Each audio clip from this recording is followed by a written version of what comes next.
Good morning, everybody. How are you? Glad you're here. Today we have, as you know, we've got Jason Fried, and he is the co-founder of 37 Signals, a Chicago-based company that builds web-based productivity tools. And if any of you are familiar with some of his products, Basecamp, Backpack, High-Rise, etc., you know that there's a couple of things about those products. One, they don't do a whole lot, but they're awesome. What they do really well. And that obviously is by design. He's also the co-author of Rework, which is a very popular business book. But basically what that book does, for those of you who haven't read it yet, it takes some common business credos, and I guess I would say it basically turns them upside down so that they are a better fit. And what the result of that has been is a really super smart, dynamic company, a great read, and a slew of business advice that Jason really shares freely with those who are interested. His ability to collaborate and create value with his partner, David Hannemeyer Hansen, has really enabled some amazing things to take place both in their company, here in Chicago, and literally around the world. I don't know if you're familiar or not, but Jason's got about 72 or 75,000 Twitter followers. And so really, and you don't get that from not having something interesting to say. So really, what Jason and David have done is created some really innovative ideas, shared those with folks, and gotten a lot of feedback from people in order to kind of continue that. He has spoken quite a bit around the United States as well as abroad. TED Midwest, Web 2.0 Expo in New York, Big Omaha, lots of other places, radio, TV, and certainly here at the Mid-America Club today with us.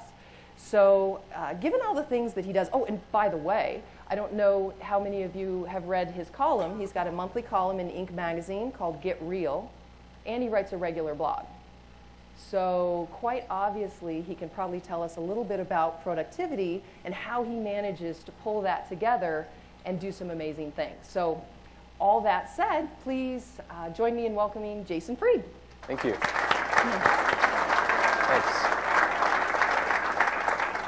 Thanks for having me. Thanks for being here. Fun. Yeah, absolutely. Sure. So we're very excited. And I think one of the things that I would like to start with is let's get to know you just a little bit. Where are you from? I'm from Deerfield, actually. Deerfield, Illinois, which is, like, for those of you who don't know, about 25 miles north of here. Okay. So, I was actually born in the city. Parents moved to suburbs. Grew up there. So you're a native? I'm a native. No wonder you're so Chicago, you're a champion of Chicago. I like it here. Yeah, I do. Yeah. I do. It's a great place to run a business, especially a tech business, which seems sort of unusual. A lot of people think you should go to the West Coast or East Coast, but I like it here because people here care about building a more sustainable business and not just a build-to-flip sort of scenario. So I like that there's not that kind of pressure here. Yeah, good. So now I know one of the things about your company is some of the folks have gone to college, others have and didn't graduate, some did, some didn't, whatever. Did you go to college, and if so, what did you study? I did. I went to University of Arizona, so I got out of here for a while because I knew I'd come back. And I studied finance. So my background's actually in business and finance, technically. I don't really remember much from that, frankly, but I did go to school for that, and I just sort of picked up, I do design now mostly, and I run the business too. I picked up the design stuff on my own, but I always knew I wanted to run my own business. Yeah, excellent. Yeah. So speaking of that, when you started out, is this what you imagined? Is this what you planned? No, I'm not really a big planner. So I started out, I graduated college in '96. And right around '96 was sort of when the internet was happening. I mean, like, the internet wasn't really, it was around for a while, but no one really knew about it until around then. So I have always been an entrepreneur, though. So when I was 14 or 15, I started working for people. I worked at a shoe store and a grocery store in town. And then I started selling stuff to friends. I started selling, like, knives and some illegal things. But that's what I started doing. I somehow got a hold of this Army supply catalog. And, you're like a 15-year-old guy. You want, like, cool stuff. And somehow I got a hold of this thing, and I started buying some stuff from it, and then just, like, doubling the price and selling it to my friends. And so I'm like, okay, that's not that hard. I can do this. So I've always been interested in building a business and entrepreneurship, but I didn't know, like I went to school for finance. I didn't know what I was going to do after that. Right. So I actually took a job right outside of school as a web designer, moved to San Diego, and then 3 months later, I'm like, I'm not built to work for somebody else. So I moved back to Chicago and then started freelancing, doing some freelance work. Just doing some websites here and there for clients and didn't really know what was going to happen. I had an apartment in the city and I worked out of my apartment, and then it just sort of over time, it just sort of grew into this. So I don't really think much about 5 years from now, 10 years from now. I just think about now, and whatever now becomes, I'm cool with that. Excellent. Well, and actually, that idea I want to explore a little bit later, the idea of just being in this moment and letting things unfold as they will. Actually, one more thing about that, though, I think is important. I do have core principles and beliefs that guide me to where I go. So I don't think about where I'm going, but I know what I believe in, and wherever those end up pushing me is important, I think. So I think that's an important thing. When people say they don't plan, or people say, well, what do you know what you're going to do, or what are your guiding principles or whatever, and I do have that kind of stuff, but I just don't think about, like, 5 years from now, I want my business to have 50 people and this revenue. That doesn't matter to me. Right. Well, so speaking of that, what are those core principles? What are those guiding beliefs? Yeah, well, there's quite a few for me, but the core thing is I like to build things, and I like to build my own stuff. So for me, the way to do that is to build software, because I don't know I suck with, like, wood. I can't, like, make things, but I can make things on a computer, surprisingly. So for me, building something and building something really well is important, and simplicity is very important to me, and clarity. So I'm really focused on making things very easy and very clear, and that matches up really well with software. So before I was doing software, I was doing website design, and I had the same principles. Build sites that were very simple to use, smaller than most people's sites. Most people's sites are too big, so I would pare them down and things like that. So that principle, which was clarity and simplicity, translated really well from web design to software and to whatever else I might end up doing down the road. It's all about that. So for now, it's also about building a business, keeping the business simple and clear and focused. So focus, clarity, simplicity, that kind of stuff's very important to me. And wherever I go, those sort of ideas will still be there. Well, and in fact, so tell us, what was going on when you looked around and said, it doesn't have to be like this. We don't have to chase our tails or lemming behavior or whatever you want to call it, but what was the environment like that had you, what was the catalyst? Yeah, it was mostly, I've worked in a lot of places when I was growing up, and then when I got out of school, I went to work for this other guy for a while, and then when I was freelancing, I got a nice long gig at this other company in San Francisco for a while. So I've had a lot of experiences in the work world, and I didn't understand any of them. Like, they all seemed very complicated to me. I remember working at Sport Mart in Wheeling, actually, and it was just incredibly complicated. Like, I had this manager who was over my shoulder all the time, telling me this, telling me that, and I'm like, okay, I can't work that way. Who's comfortable working that way? So I thought to myself, if I'm ever a manager, I don't want to be like that. So that was one lesson. I don't want to be on someone's back all the time. I want to be able to trust people. I want them to do a good job, and I want to assume they're going to do a good job instead of assuming they're going to do a bad job. So that was one thing. I worked for this company called Quokka Sports, which was in San Francisco, in '98 for a few months, and they paid me too much money, and they grew. When I was there over 4 months, they hired like 100 people in 4 months, and they were blowing money like crazy. And I just saw that's not the kind of business I want to run. I don't want to run a business that's growing rapidly, where you don't even know who you're sitting next to the next day. That doesn't seem interesting to me and doesn't seem enjoyable in any way. And the culture broke down really fast, so I took those lessons. So it's a lot of lessons I've taken along the way, seeing how things sound good but don't actually work that well in practice. So it sounds cool to grow a huge company really fast, but I think in practice it rarely works very well. Right. I think a lot of managers think they know what they're doing, and I actually don't think a lot of them do. So I think it's better if more managers are hands-off rather than hands-on. So I've seen a lot of these things happen. I worked for a bunch of small businesses when I was younger, and I saw a lot of people who didn't like the ownership and would act out because of that, because the ownership didn't trust the employees. And just all these things I've seen sort of created this methodology for me. I don't want to be like that. I want to do something different. And I also believe fundamentally that everything is very easy and very simple until you make it complicated. And I think a lot of people are really good at making things hard. Hard on themselves, hard on their employees, hard on the industry. And if you don't do that, you're in a much better spot. Well, I would definitely agree. It's interesting, though, that you have been able to take those concepts, which I think they make sense, right? Like, we all listen to this and we think, yeah, we can nod our head. It's kind of like back in algebra class or economics. You're watching the professor and they're doing these, algorithms or whatever, and you're following along and it makes sense and you're like, right on.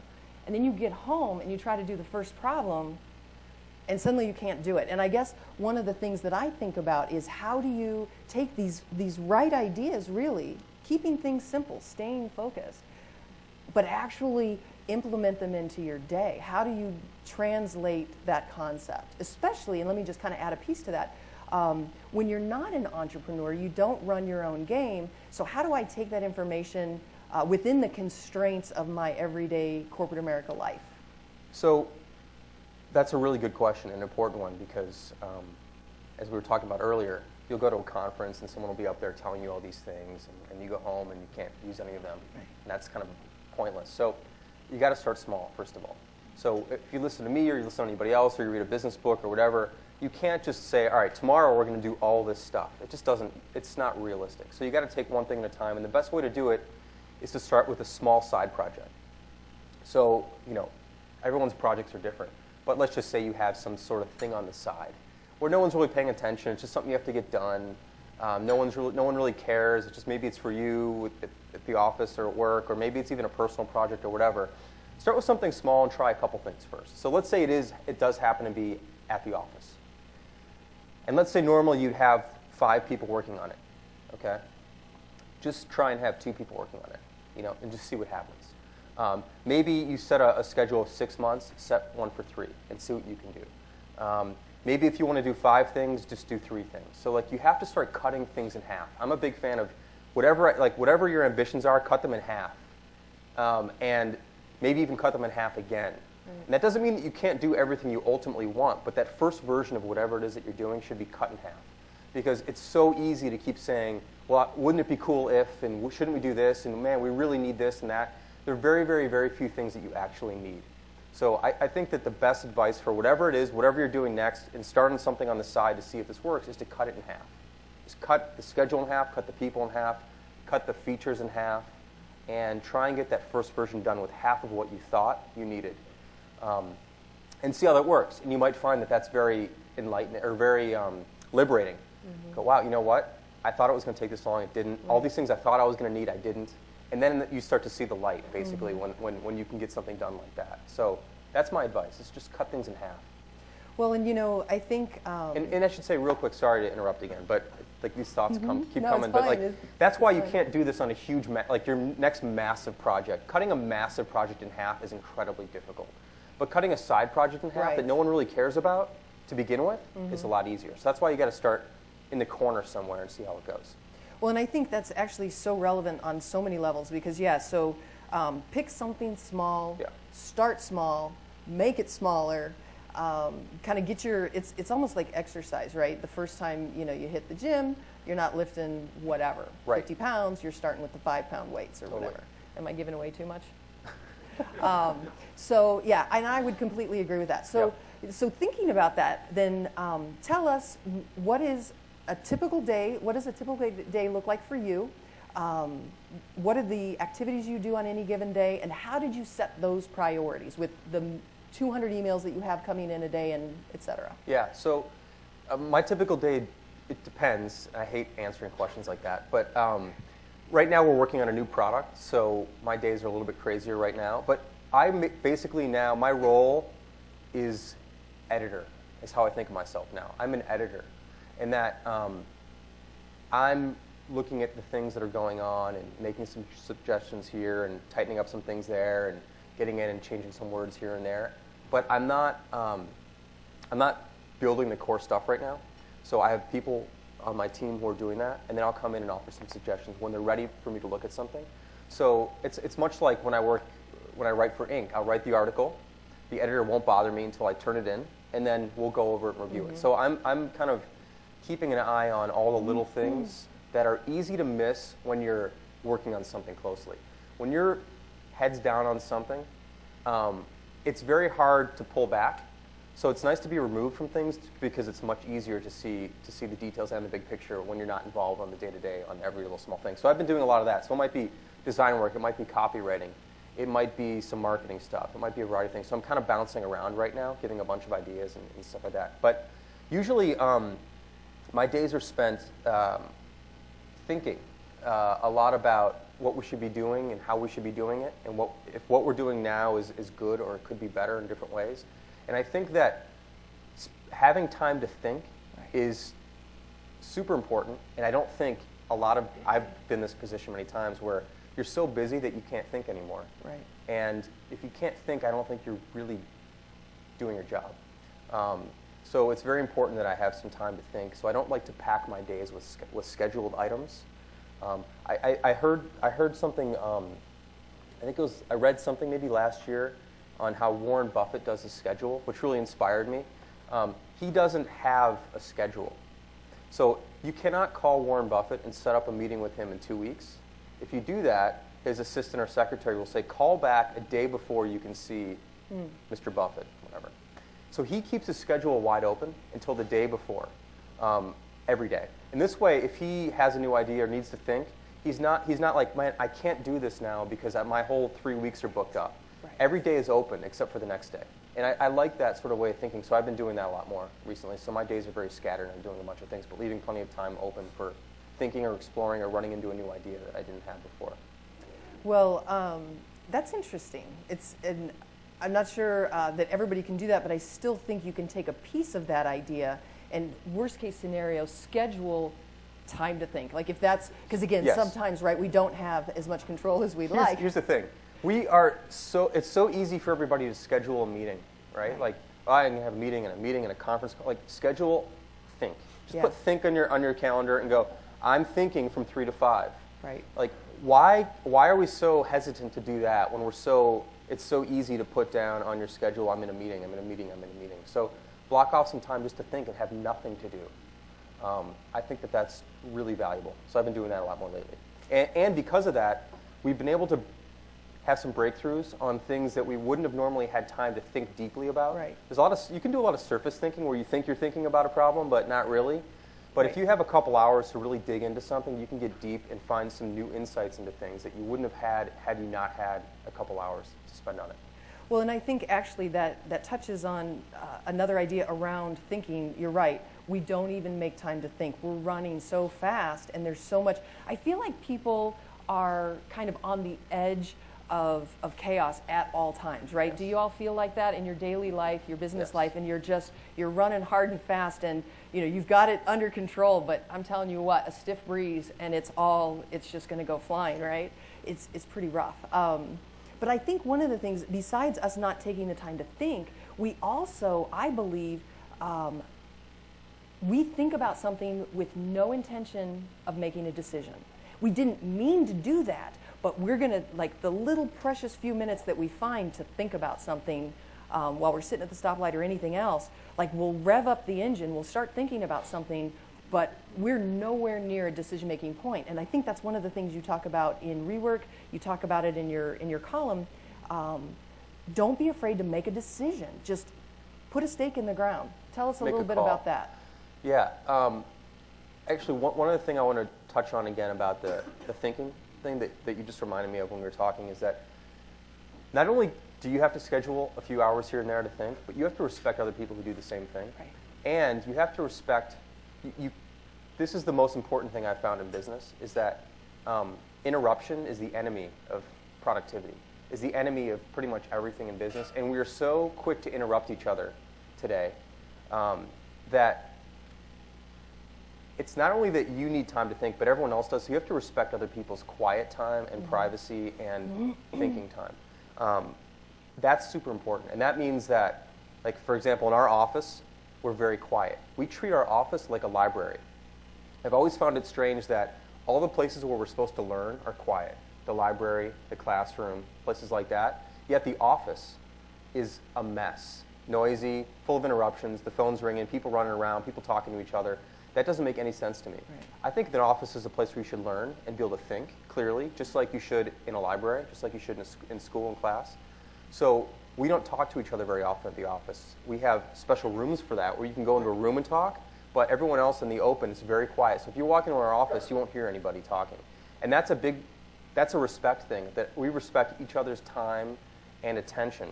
Because when you interrupt somebody, you're being very arrogant, actually. You're saying, what I have to tell you is more important than what you're doing. And very rarely is that actually true. So that's something that's important about thinking and spending time alone like that. About decisions, I think you have to think of most decisions as temporary.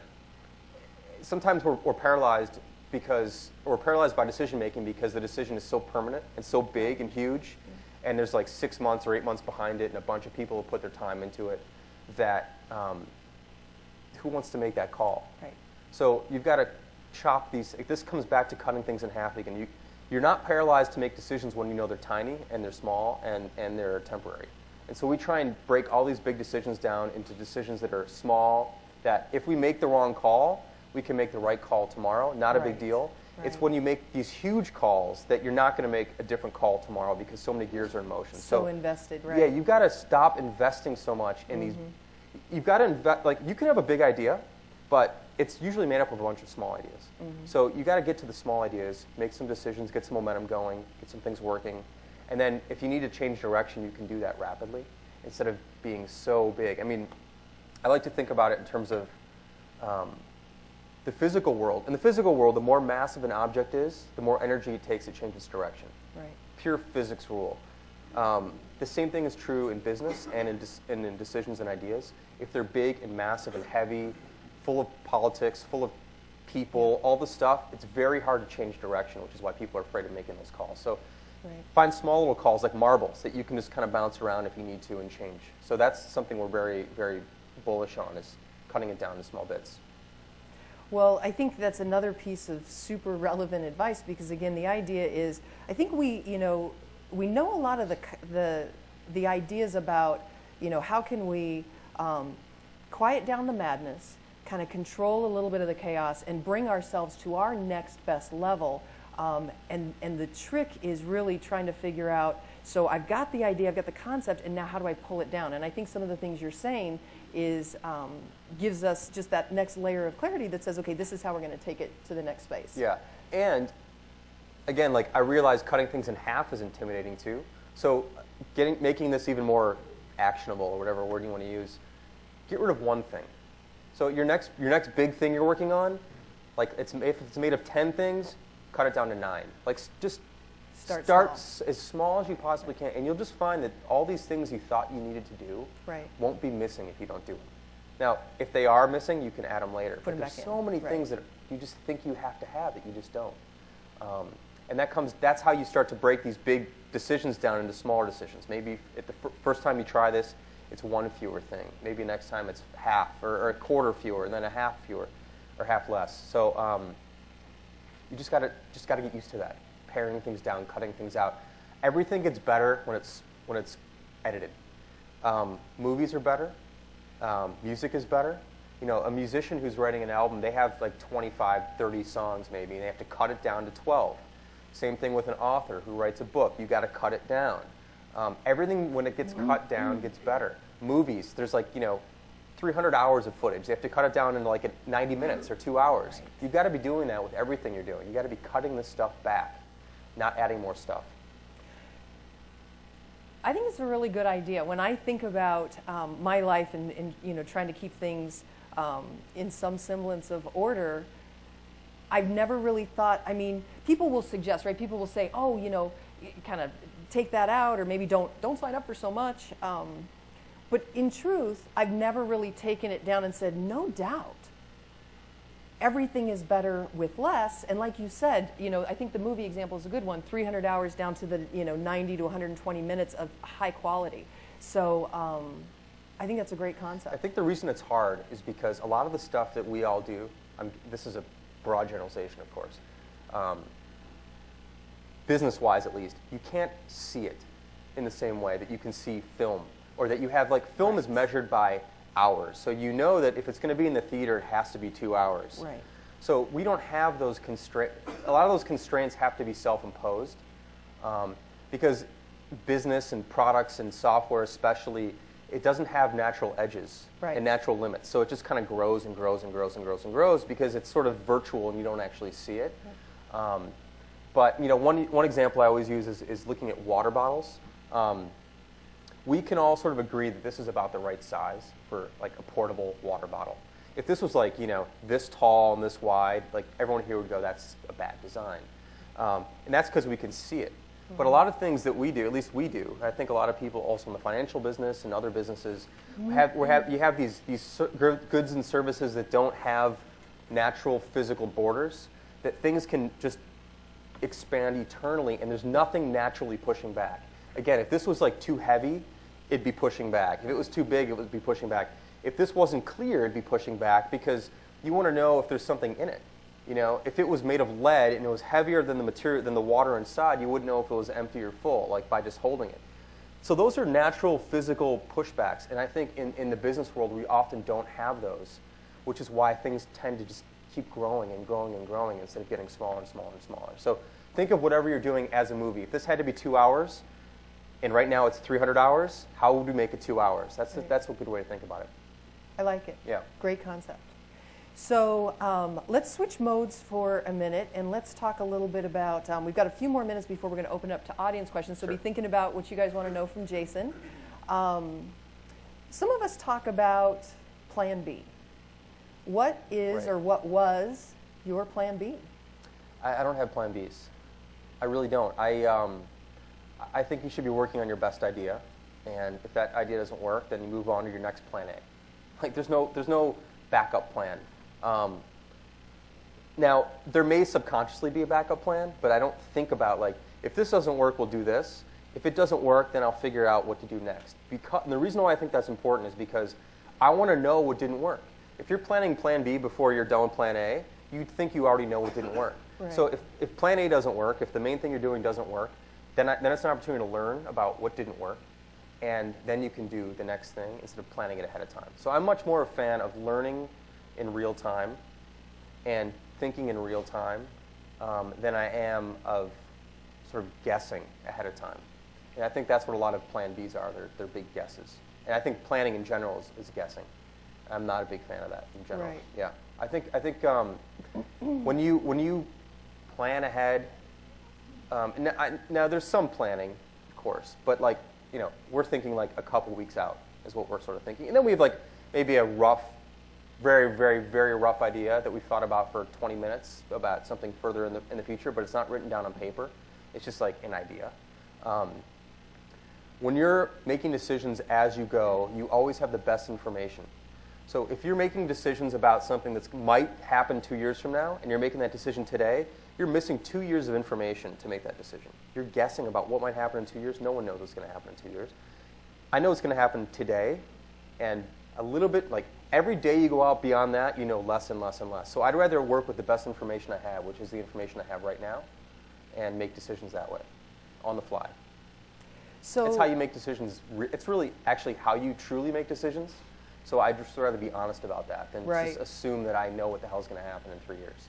So kind of taking your day, taking your projects, your tasks, whatever it is, and stop dressing it up in this coat that's called business. And it's lately there's those commercials. It's big, big, big, big, no small. Yeah. So it's the same kind of idea. Stop making it this and just bring it down to stop a making more it hard. How more hard is realistic it level. to guess what's going to happen in 3 years? That's hard to do. Very, very, very hard. Why make things hard? Right. Like there's no reason for it. And every day you go out, your probability of being accurate goes down. So, like, we're not fortune tellers. It's funny, like, you listen to a bunch of analysts, and maybe there's some analysts here, sorry, but you listen to a bunch of analysts, and, like, a lot of them are wrong most of the time, especially when it comes to the stock market, it comes to financial markets, or it comes to politics, and there's a lot of people who are wrong all the time that are paid to be right. And if they can't be right, and they're like, you can't beat, the best example is sort of the market. Most people can't beat the market. These people are paid and they're focused on the market all day long and they can't beat the market. Maybe some can, most cannot. In fact, most underperform indexes. And so you look at that and you're like, these people are paid to do that and to think ahead of way ahead, and they can't do it. How are you going to do it? How is everyone so smart that they can predict the future when we really can't? So I just think we're fooling ourselves. If we, it doesn't hurt to think about this stuff, but to like write it down and base serious decisions off these guesses, to me, is typically a bad idea. That doesn't mean you shouldn't make calls and have intuition on where things are going, but I think you just need to remain as flexible as you can. So if you need to change, you can when you get more information every single day. Excellent, Yeah. excellent. Well, I think what we want to do is open up to the audience for questions from Jason, and there's a couple of things. We do have 2 mics that are going to be coming around the room, so if you have a question, just raise your hand, and then one of the mic guys will see you, and that way we can kind of keep it flowing. So, Jason, a lot of your ideas are a real breath of fresh air. I know there are a lot of folks in the room who are from mid-market companies and large organizations, maybe grappling with some of them because they're pretty radical. But one of the things I think we can all relate to is something you talk about in your book: solve problems that you understand. Work on problems you really understand intimately. And maybe that could be a connector for folks. I know it's been impressive for us. Yeah, for sure. We believe that you should build things for yourself first. And then there's a good chance that if you're good at that there's a lot of people who have the same problem you have. The main reason why I think that that's important is because if you're solving your own problem, you have a direct connection to the solution, and you can judge quality directly instead of by proxy. When you're building something for somebody else, and you don't care about the problem really, you just care about it because they're paying you, but you don't really care about the problem because it's not going to solve your own. You're judging quality by proxy. You're judging quality based on like someone else's interpretation of whether or not this solves a problem. And I don't think you're ever going to be able to achieve a really high, that's not fair. You can. It's extraordinarily difficult. And again, getting back to the point about, you want to make things hard on yourself or do you want to make things easier on yourself? I'm a fan of making things easy on yourself. I don't think there's any shame in that. I think a lot of people think there's shame in making things easy on yourself. I don't think there is. Why would you want to make things hard? So it can be done, and people do it. There are great products built by people who don't use them. But I think you can see when a product was built by somebody who's going to use it themselves, because the details are right. All the little things that would normally annoy somebody, that you wouldn't actually think about unless you used it a lot, wouldn't have been solved properly.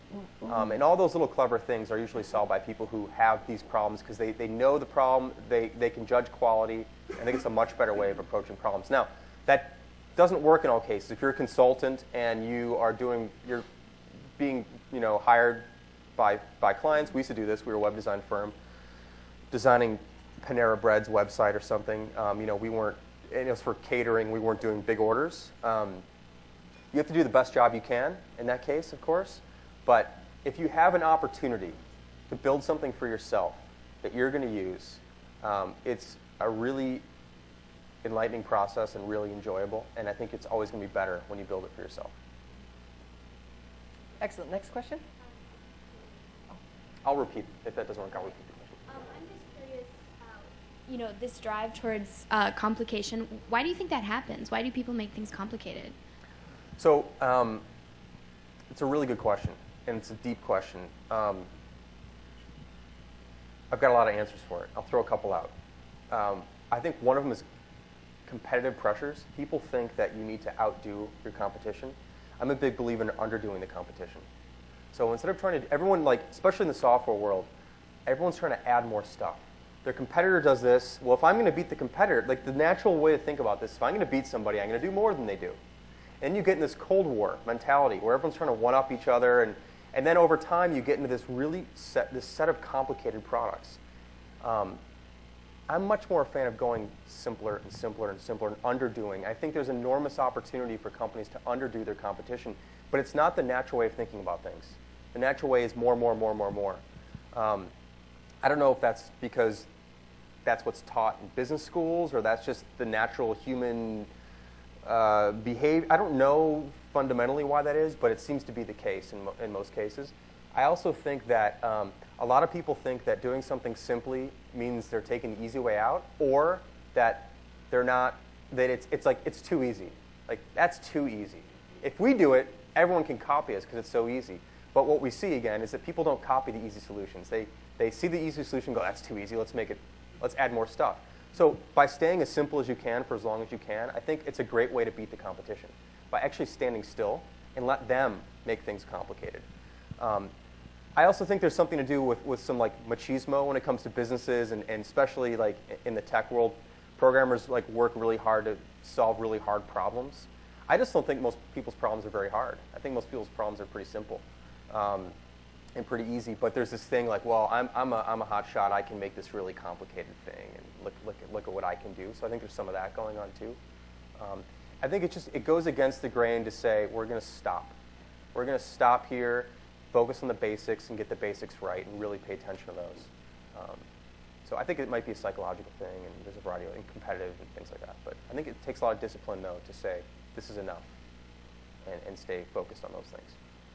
Well, and I think you have a good point, too, about the discipline. I think, we can understand this conceptually. We can even get some ideas on how to bring it down to our daily life.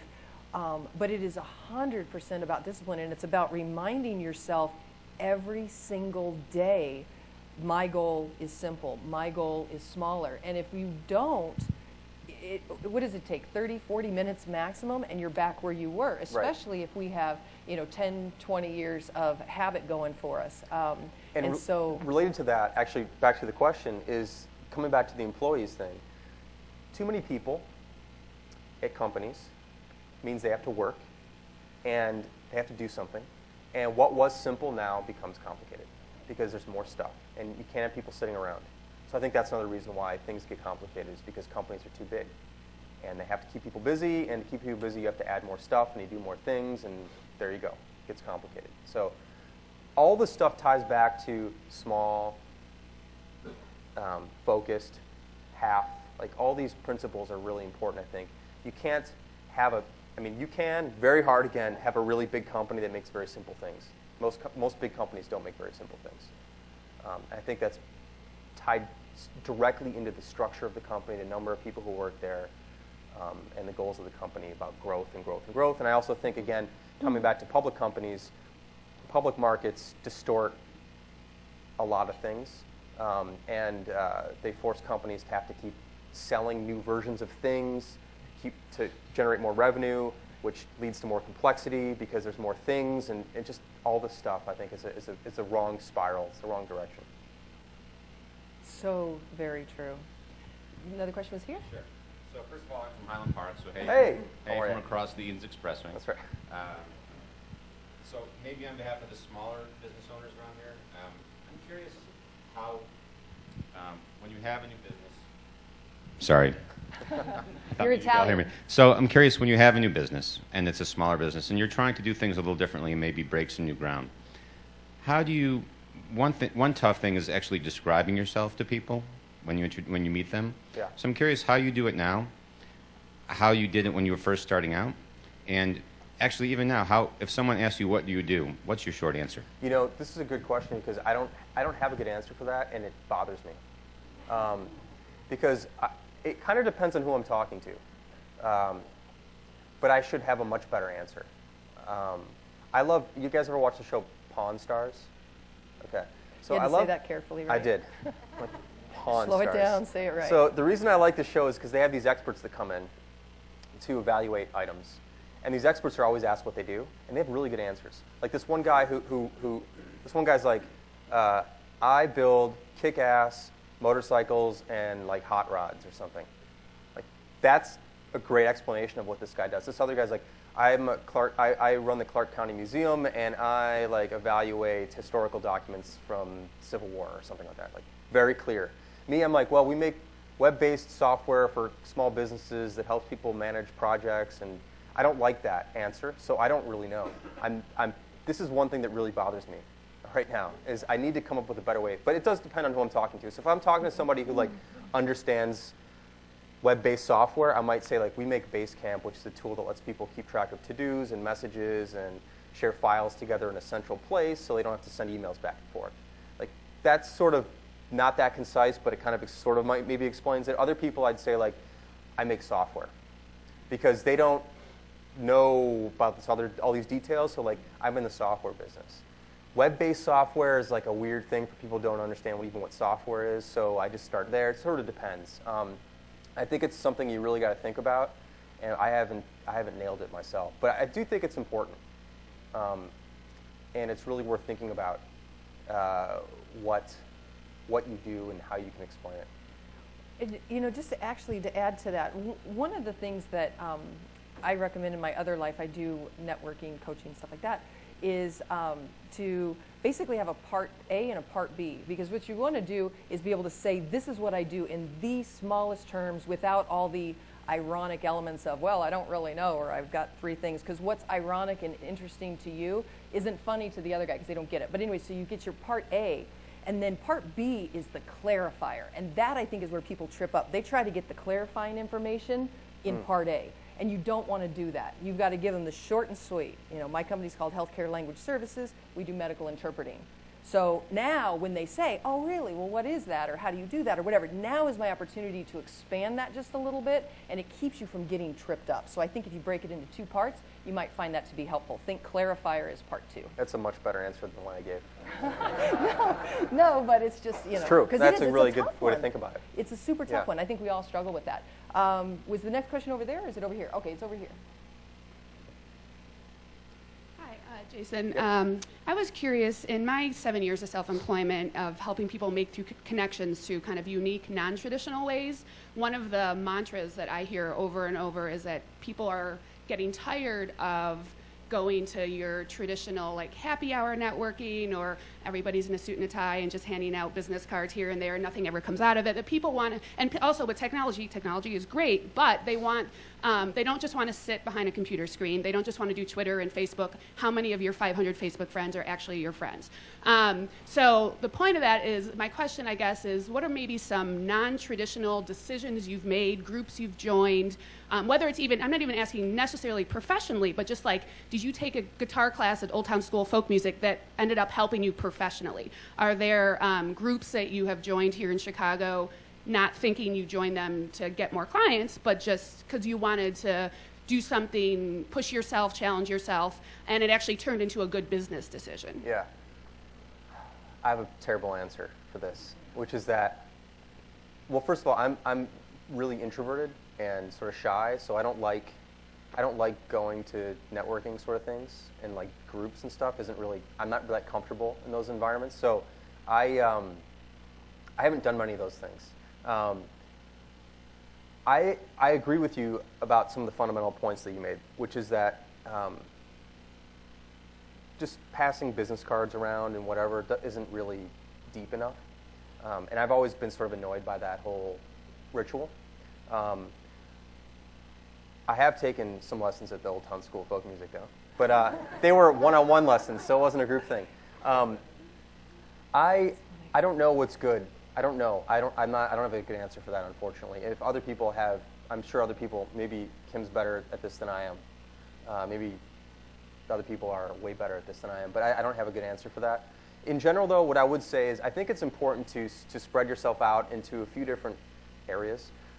I found, like, I used to do a lot of speaking at tech conferences, and I don't want to do that ever again. This is a lot more interesting to me than tech. I don't want to keep talking to the same usual suspects over and over and see the same people over and over. So it is nice to try some different things and check out some different stuff. One of the things I've always wanted to do, haven't done it yet, but is tell myself I'm going to go to 3 conferences a year that are in Chicago for like totally different industries and just sit in all day and listen. So like some food service and beverage conference or something, just to see what they're talking about and how they do things, or like, I don't know, whatever it could be. There's a zillion of them in town. There's a lot of them, which is good. So that might be, even though you're not necessarily meeting people, or I wouldn't be, because I would sort of sit in the back and chill out, but just to see how other industries solve problems and approach problems and the problems they have, I think could be really valuable in order to just expand your horizons and experience. I think would be a pretty cool way to do it. So, but there's things like Tech Cocktail in town for tech world. There's a variety of, there's some, I don't know what it's called, but there's some like breakfast every other week or something. I should know what these things are, but there are some really good things in Chicago. I just am not really part of them. I'm sorry.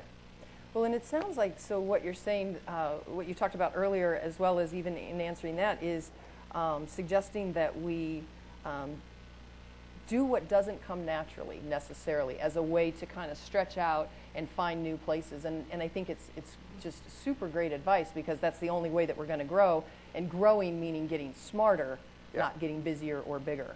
Totally, and I find that it's really valuable to ask, like whenever I meet other tech entrepreneurs or whatever, I almost never really ask them about their business, because I don't, it doesn't interest me actually. But I actually have a place up in Wisconsin, like a farm up in Wisconsin, and whenever I go up there in the summers, I'm up there a lot. I meet like neighbors who are farmers, and I ask them about their business and what they do and how they make that work, and I find that to be really interesting in a totally different way, because that's a business I don't understand. I kind of understand the tech business, but I don't understand farming, or I don't understand like the small local True Value, or the whatever. I don't understand how those businesses work, so I'm always curious about those. Or when I go to a small restaurant, I'll talk to the owner of the restaurant if they happen to be there, and like, how's business? What's going on? How's the industry or whatever? So I'm curious about that sort of thing. So that's the kind of sort of investigation I do into other things. Excellent. Yeah. We have a question over here. Yeah, hey, Jason, I went to school in University of Wisconsin-Madison, and I was at a Cubs game about 3 years ago, and someone behind me overheard me say that I went to school there, and he goes, "Oh yeah, Wisconsin's great. It's our favorite state park." So it's a great place to think, for sure. Yeah. Anyway, that was anecdotal. But Yeah. what I wanted to share is I work for Intel, and Intel has 60,000 employees who overthink everything. And so it really resonates with me about the simplification message you have. And one thing we've done that I want to share with everybody as a practical application for simplification is we've sort of gone into a mode where we're asking everyone to rethink why an hour for every meeting. So we're cutting it back to 30, and some of us are even taking it the next step and cutting it back to 15. And that does beg for really thinking about what is your objective in this meeting, and really being clear about what you're trying to do, and cutting out a lot of the niceties on the front end. But there's one thing you can do practically to, as you said, side stuff to really make an impact. Related to that is thinking about meetings in terms of not their duration, but their duration times the number of people who are in them. So there's no such thing as a 1 hour meeting unless there's only one person in that room. If you have 10 people in that room or 6 people in that room, it's a 6 hour meeting. Think about how expensive it is to pull 6 people off their work for an hour to sit around a table to discuss something. That's incredibly expensive. And if you start figuring out how much everyone makes and all that stuff, and you start doing the math, you're like, was that meeting really worth $2,800? And that's another way to start thinking about the cost of these things. I don't think people think of meetings in terms of cost enough. So I love the idea of cutting them back, and I think one of the reasons why people schedule things for an hour or a half hour is actually tied deeply into software, and that it's really easy in Outlook or whatever tool you're using to schedule things in blocks of a half hour or an hour. I wish there was like some way to say like, go in increments of 8 minutes or something. And what sort of impact would that have? Like a small change like that, what sort of impact would that have overall? I think it'd save people a lot of time. It's just so easy to schedule something for an hour because like it's really easy to make that block of time. But really thinking about how expensive something is, and also thinking about all the things. It's not just even the cost of the time now. It's all the things the other things that can't get done. So the opportunity cost and the switching costs. When someone's working on something, and they're deep in the zone working on something, and then they have to stop because there's a meeting that was called. How expensive is that too?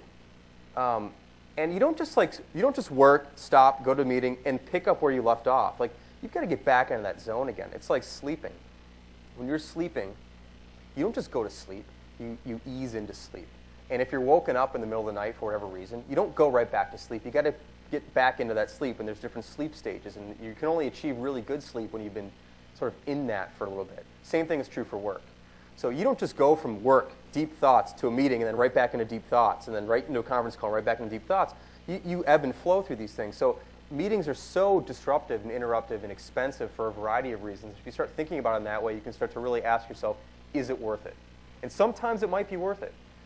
We almost never have meetings at our company, 37 Signals. We do occasionally, usually with just a couple people, and then we write them up for everyone else who's there or who wasn't there, and if they're curious, they can chime in on their own time. But to pull a bunch of people in a room is just so extraordinarily expensive for a variety of reasons. I don't think it's worth it. Well, I think, so as we, okay, so we've got time for one more quick question, and then we're going to wrap up, and then we've got something for you guys as well. Hi, Kim. Hi, Jason. Pablo. Paul Trout. Pablo, thanks. So can increased productivity be a trap, though? So let's say that you're successful, and all the meetings go from an hour to a half hour to 15 minutes to 8 minutes. What rushes in after that? If there's, is it more stuff? Or how does a culture stop and say, okay, we've gained all this time, now what? Well, Could that not make it more complex, or do you need to institute something in culture that says, now go home at 4:30? Well, a couple things. Now what? The answer is now you can work. I think that so many people go to work or go to the office and they don't work. Work or meetings aren't work. You got to make the thing that you've been talking about. You got to produce something. So by compressing meetings, hopefully you have more time to actually do the thing, the actual work. That means you don't have to work at nights. That means you don't have to work on the weekends. It means that you actually can work when you're at the office. I think what happens today is a lot of people go to work and they don't get work done at work anymore. It's not because there's more stuff to do. It's because they don't work at work. So they got to find time to do the work. And that happens to be on the weekends or at night or whatever. At our company, one of the things we did was in the summers, from May through October, we have 4-day work weeks. So we don't work on Fridays. And that doesn't mean that we do 10-hour days the other days. It means we do 8 hours. So it's 32-hour weeks, roughly. We don't keep track of this stuff, really. But one fewer day per week. So 20% less time, roughly, for 5 days. And what we found is just about the same amount of stuff gets done in 4 days than gets done in 5 days. Because when you have more time to waste, you waste more time. When you have less time, if you had an hour right now and you had to do something, you would waste no time. You would spend an hour on that thing because it's due in an hour, it's got to get done. If you had 5 hours, you'd probably wait till the last hour to do it. That's just how it is. People are procrastinators, and not everyone is, but most people are. It's just human nature. So by cutting out more time in the week to get things done, we find that you get actually a little bit less done, but more meaningful stuff done. Then you get a 3-day weekend. Everyone comes back rested on Monday and excited to get back to work again. So we only do this in the summer. We try to do it year-round, but what we found was, by the way, we have 30 people in the company. 12 are in Chicago, and then 18 are in 18 other cities around the world. Since a lot of people live in cold weather climates, we found that 5-day work weeks in the winter or 4-day work weeks in the winter ended up really being 5 days because people didn't have anything else to do, so they kind of worked. So it's just in the summer, we want people to enjoy the weather and get out and do something else and live a little bit more, and then come back on Monday rested and ready to go again. So compressing meetings means more time for work. Compressing a weekday means more time for work. And extending a weekend means more relaxation time. So when you get back to work on Monday, you're ready, and you're not oh my God, it's Monday already. Especially when you're working on the weekend, too. So that's my take on that. And I think you cannot do great work when you're exhausted. It's not possible. You're human, and exhaustion and being tired, it doesn't work. You're not making your best decisions when you've been working for 12 hours straight. You just are not. That's why you make good decisions in the morning or good decisions in the shower. Your brain's had time to relax and rest. And we should take that to our advantage, or use that to our advantage, and not work against nature. Sure. So we have, Barnes & Noble was kind enough to come here today, and they brought 100 books for a book signing afterwards. But what I'd like to do is give away one for free. So I have a question for you guys. How many of you guys know Jason has a blog? Yeah. It's called Signal versus Noise. For a free signed copy of Rework, who can tell me where that name came from, Signal versus Noise, as well as 37 Signals? So if somebody's got an answer to that, you get a signed copy of Rework. Okay, it looks like we got an answer over here. Can you stand up so everybody can hear you? Well, it depends. If you're his publisher, then no. No, I'm not his publisher, but for some reason my company's been covering a lot of Jason's events, so I get to hear him a lot. 37 Signals, comes from the telescope that was picking radio signals up, and they determined that 37 of those were actually from, how do you call that? Well, so that's exactly it. Quite close. Basically, and this is totally geeky, but when I started the business, I had two other partners, and one of the partners was watching Nova on PBS, and they were doing a show on the SETI project, Search for Extraterrestrial Intelligence, and there's all these radio telescopes, I think in New Mexico, listening for signs of life from space. And they've been listening to them, I think, since the 70s, and they picked up like billions of signals and noise out there, and there were 37 signals that were unexplained and signs of potential intelligent life. And so Carlos, who was one of the partners at the time, is like, he heard about this. We didn't have a name for the company, and he heard 37 signals, and he thought that was really cool, and the domain name was available, and we're like, yeah, what the hell, why not? So we liked it, and that's what it means. So that's really accurate, actually. Very good. Awesome. Yeah. Can I ask that we raffle that out with another question?